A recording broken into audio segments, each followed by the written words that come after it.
Our second reading comes from the Gospel of Mark, chapter 8, verses 31 to 38.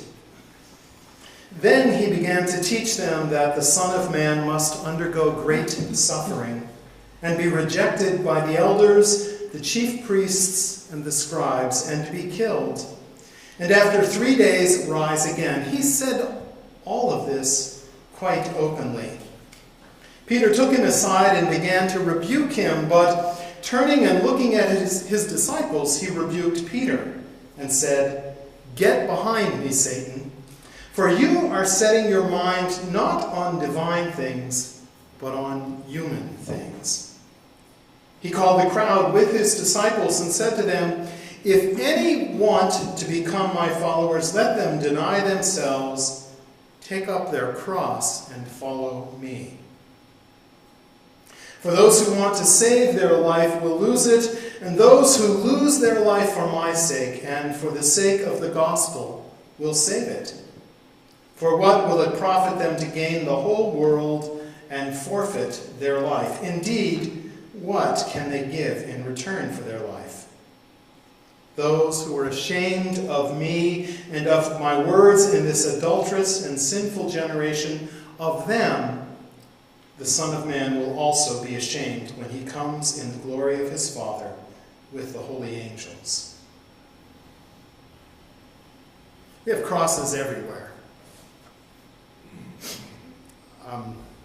I'm always fascinated to look and see, and it seems like these days it has become a fashion statement for young women to get a tattoo of a small cross right here or right here.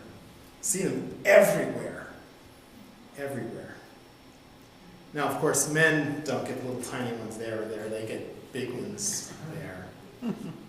My son has one that is almost as big as that one. But whenever I see one of those little crosses on a woman's hand, I always wonder, what does that mean? You know, why did they get that? Is it a statement of faith? Are they letting the world know, is this, I can tell the world what Jesus has done for me? Is that what is it? Is it that? Or maybe it's a reminder for them that just when they think I'm going to do something really, oh no, I can't because I'm supposed to follow Jesus. Maybe that's what it is. I saw this week, there's a wonderful website called Babylon Bee that is a kind of a Christian version of Mad Magazine, for those of us who remember that. And they had a story about a new car accessory where if you had your fish sticker on your bumper, if you wanted to do something that was very un-Christian, you could push a button and it would flip over so that it didn't show anymore. So you could cut that person off and then switch it back when you wanted to drive like a Christian is supposed to. Well, you know, I wonder, is there a way to maybe cover that up for a little bit? I don't know.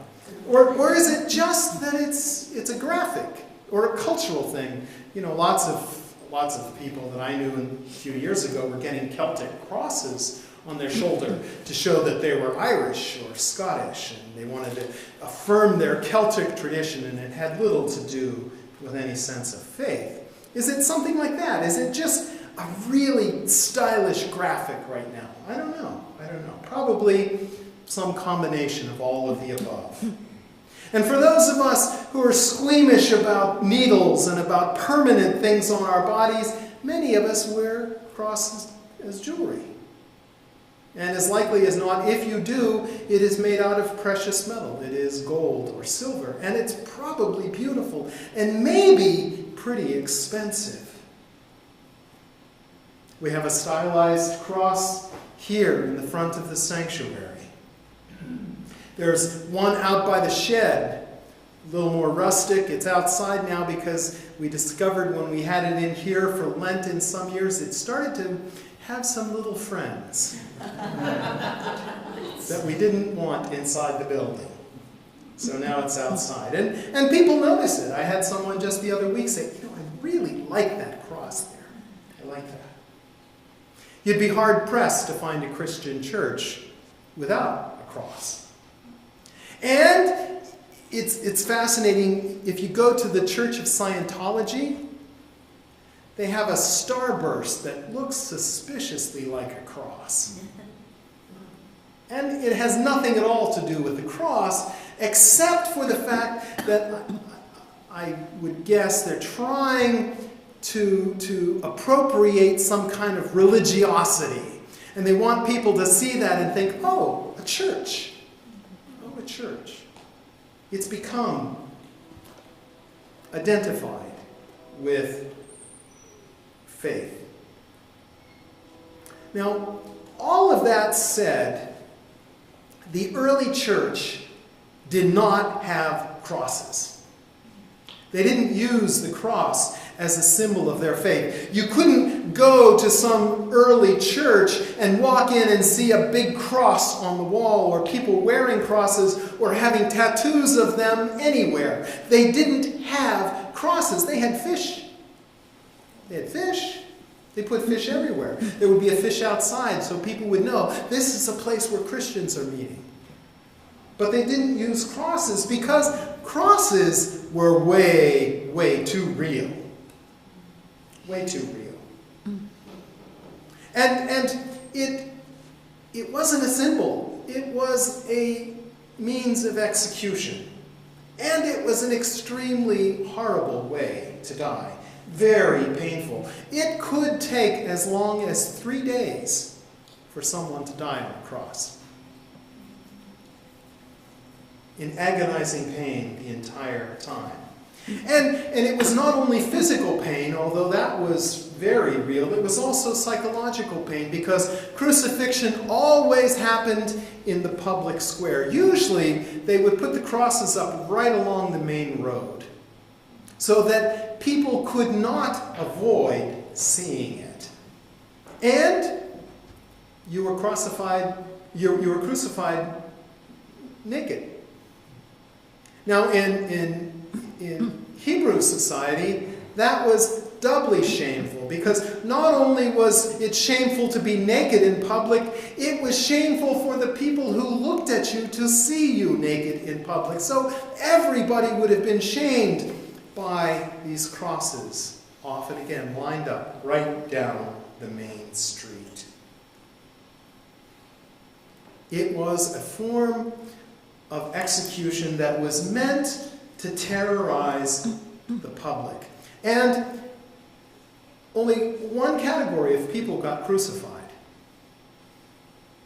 political subversives. Political subversives. If you committed treason against Rome, you got crucified. If you murdered someone, you didn't get crucified for that. If you were a thief, you didn't get crucified for that. That's a mistranslation where it says that Jesus was crucified between two thieves. That's not really what the Greek said there. They were political criminals, not run-of-the-mill thieves. That was the only time you got crucified, if you were a political subversive. And slaves. Because it was thought that if a slave committed a crime, by its very nature, that was attacking all of the foundations of society. So anytime a slave did something wrong, by definition, it was politically subversive. When they crucified someone, that was a way for the state to say to everyone, you mess with us, this is what we're going to do to you. You mess with us, we hang you on a cross. And you're going to die in the most painful way you can imagine. And then it gets even worse than that, because oftentimes, they would make the crossbeam, they would make the person who was condemned to die march through the streets carrying that crossbeam. Doubly humiliating, as you were forced to participate in your own execution. And so when Jesus carries his cross, he wasn't literally carrying the whole thing. It would have just been that crossbeam. And when he says, take up your cross and follow me, that is literally what he is saying. Carry that crossbeam like I'm going to do, and march to your own execution. When one took up their cross, there was only one possible end. It wasn't even like in a modern-day American prison where they talk about dead man walking, because at least now when a dead man is walking, there is the possibility maybe the governor will call at that last moment and stay the execution. There was no stay. Once you took up your cross, you were dead in a painful and humiliating manner. All of that makes a passage like today's really, really difficult for us to understand. We see crosses as a positive symbol. Positive enough that some of us get them inked into our skin for our entire lives. Positive enough that we purchase them made of gold or silver, sometimes even with beautiful gemstones. Even when we recognize the horrors of crucifixion, it still has this positive overlay of forgiveness, of redemption, of salvation.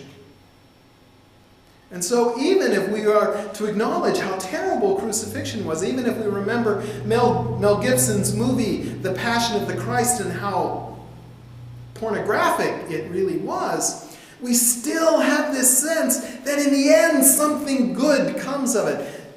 There was none of that for Jesus' audience. There was none of that. It was not positive in any way, and they avoided that image religiously.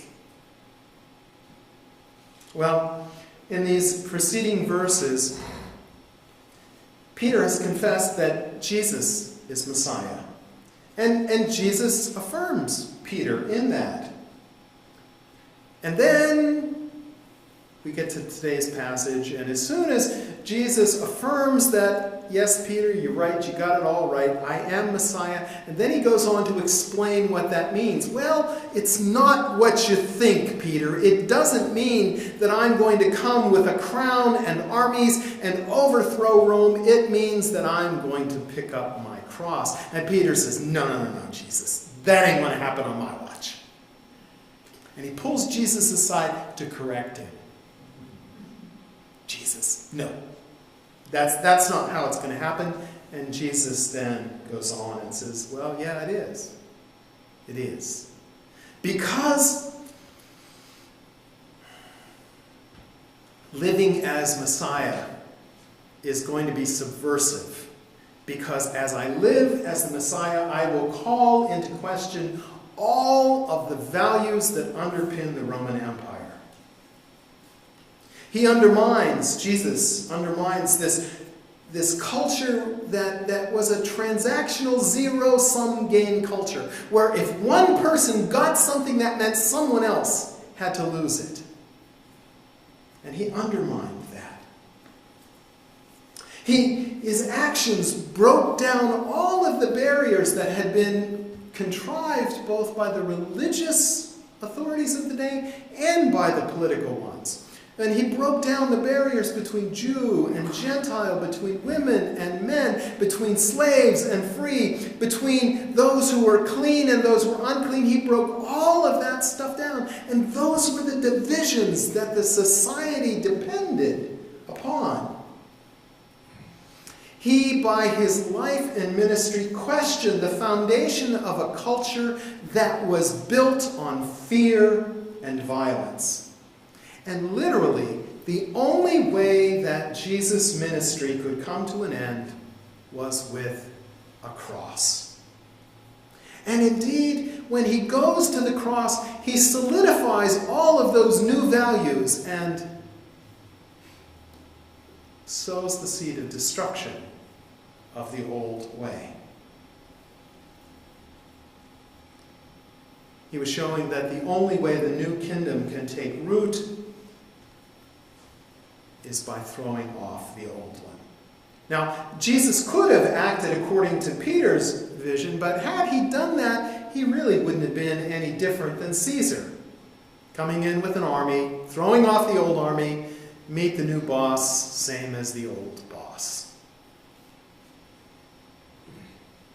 For a new system To grow, it required a new kind of seed to be planted, living a new kind of values from the very beginning, values that challenged everything. And Jesus did exactly that. And in this sermon that he's preaching to Peter and to the rest of the folk gathered there, he's calling them to do the same. And for Jesus, it was literally true. His life of subversion of the dominant values, giving the blind sight, making the lepers clean, giving good news to those folk on the margins, the good news of their value to God, calling those with power and position not to use it for themselves, but to use it to make the world a better place. The cross shows how far God is willing to go to show God's love. And it continued to be true. For those followers gathered there, some of them literally took up their crosses. We have a long history of martyrs and saints and of ordinary people who lived their lives contrary to the prevailing values and, as often as not, paid with their lives for doing so. Taking up a cross was literal for Mark's audience. There was no metaphor there. There was no symbolism. Subvert the culture, pick up your cross. Well, what do we do with that? Crosses are jewelry. They're decorations we have inked into our skin. What does it mean for us to take up our cross? What does it mean for us who live in a time and place where, frankly, you can subvert the culture? As long as you don't do it violently, you're pretty much free to do that. So what does this mean for us? I would argue that the underlying message that Jesus was giving to his followers on that day is exactly the one that we need to hear, and it is equally important today, even if it is not nearly so dangerous. And that is, subvert the culture. Fight the power. Live as if this new kingdom is already taking place among us. Now, one of the most fun pieces as I was playing with this passage this week, one of the most fun pieces for me was to realize that when I talk about subverting the culture, we don't have to go very far to do that. Indeed, all we need to do is embrace the values that we claim to have as a culture. One of my favorite songs is a song by the trio Brother Son, Our Lady of the Harbor. And in this wonderful song, Our Lady of the Harbor, Joe Jenks sings about the words written on Our Lady of the Harbor. Give me your tired, your poor, your huddled masses yearning to breathe free. How subversive is it if we embrace that? How subversive is it if we own what those words say and stand up and say, you know what? We stand here on the Golden Shore with arms wide open, not building walls, not breaking up families, but embracing the values we claim to hold. What if we stand and say, yes, liberty and justice for all? We stand and say that how often? What if we embrace that and say, you know what? We're going to be sure that everybody gets justice and everybody gets liberty. What if we really owned freedom of speech, freedom of conscience, and freedom of religion? What if we had a commitment to those who are on the margins? We're listening to this book that I mentioned last Sunday about Enlightenment values. And one of the things he says in there that just made my heart so glad, he said, you know, how often do we hear people say the war on poverty was lost? Well, you know what? The war on poverty wasn't lost. It was won. There's an awful lot fewer people who live in poverty now than there were 50, 60 years ago. We've beaten those things. Not completely. There's still a lot more to do. But what if we continue to hold those values and push forward like that? What if we embrace this vision of America that is diversity? What if we say, yes, we will be that shining city on the hill instead of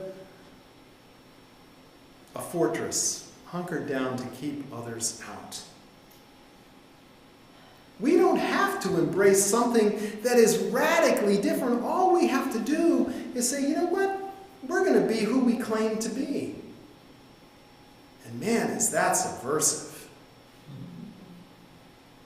It was subversive when the founders of this country wrote those things down. It was so subversive, they didn't even know what they were saying. They didn't realize when they said freedom for all, they meant, oh my, women are going to vote. They didn't know that they were saying, oh my, people with skin darker than we of English extraction. You couldn't even, I was going to say European, because you couldn't even come from Italy. That was too dark. And Ireland, that was equally bad. That was lighter, but it was not the same. You had to be English. Maybe German. They didn't know the seeds they were planting said, you know what? This is going to be this amazing mulligan stew of different cultures and shapes and backgrounds and understandings. And we're going to do things that are horrible. We're going to bring people in slave ships from Africa. But you know what? One day, their descendants are going to be full citizens. And they're going to vote just like our descendants. And one day, they're going to bring their traditions and their history and their pain, and they're going to make us a better people. All we have to do is embrace all of those values that were already there, just waiting to burst forward. We're not going to take up any crosses. That's not where we live. But we can change the world, and that's what Jesus was calling his followers to do. It's not going to be easy, and it does have a cost. It always has a cost. It's not easy to open up to people who see the world differently than we do.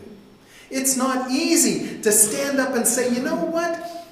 Justice needs to happen for all people, not just the ones who look and think and believe like me. But that is the kingdom that Jesus called his followers to. That's the subversion to which you and I, as followers of Jesus, are called to embrace. To live the values we already claim to have in this wonderful, amazing experiment in building a new kind of culture, a new kind of nation, a new kind of people.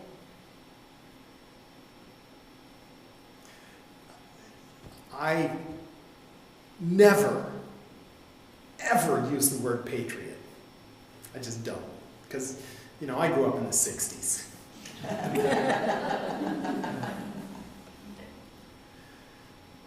But that's exactly what Jesus would tell us to do. Be a real patriot.